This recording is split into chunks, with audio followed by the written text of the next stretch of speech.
Анализ ситуации показывает, что растут количество обращений среди граждан. В частности, если мы будем говорить о своей работе, потому что наша работа ориентирована на южные народы, обращения растут, их количество на сегодняшний день более 130, представлены самые разные сектора общественной жизнедеятельности, но в основном превалируют это религиозные вопросы. Проблематика решения, конфликтность, потому что есть вызовы региона, которые, к сожалению, именно лезгинами сегодня не решены. Я имею в виду прежде всего это масляты, которые нам надо определиться, сделать какой-то институт, вспомогательный орган, который мог бы пойти навстречу в решении этих вопросов. И, во-вторых, чаще привлекать религиозную среду Южного Дагестана на решение конкретных задач. И вообще потенциал религиозных организаций Юга, он абсолютно не востребован сегодня. Сегодня мы можем говорить или даже сделать какие-то действия, пригласить более авторитетного человека с того конца света, что это, конечно, полезное дело, никто не против этого, но в это время обделяем местных религиозных авторитетов своим вниманием и не обращаемся по таким спорным моментам, вопросам, и создается тем самым проблематичная ситуация. Это первое. Во-вторых, хотел бы сказать, что молодежные проекты, которые заявлены группой бизнесменов лезгинов, они так и остались виртуальными, к сожалению. Этот вопрос тоже не решен, и это вызывает очень много споров, недоверия и кривотолков.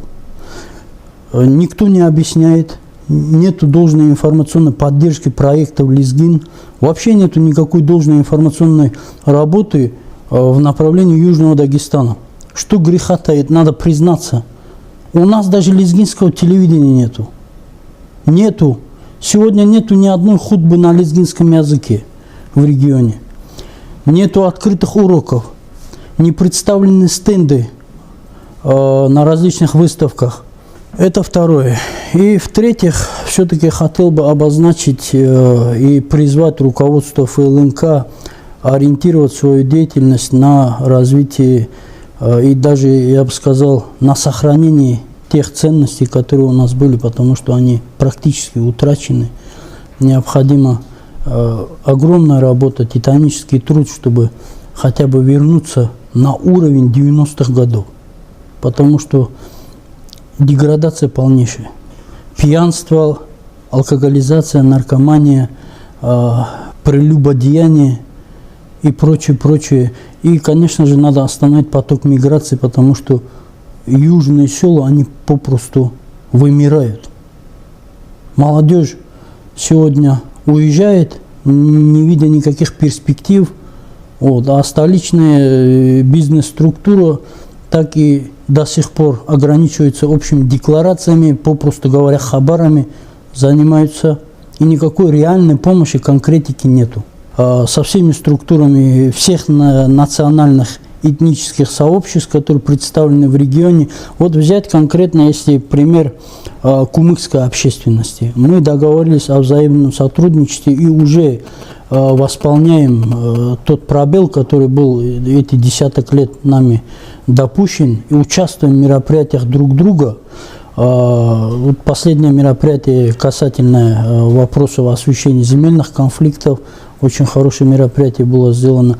То же самое касается лакской общественности. Кстати, лакские предприниматели предлагают достаточно компетентный проект, востребованный. Это реанимировать историческую дорогу Ахты-Кумух, которая через Какмадокский перевал когда-то функционировала, причем она по себестоимости не требует огромных затрат.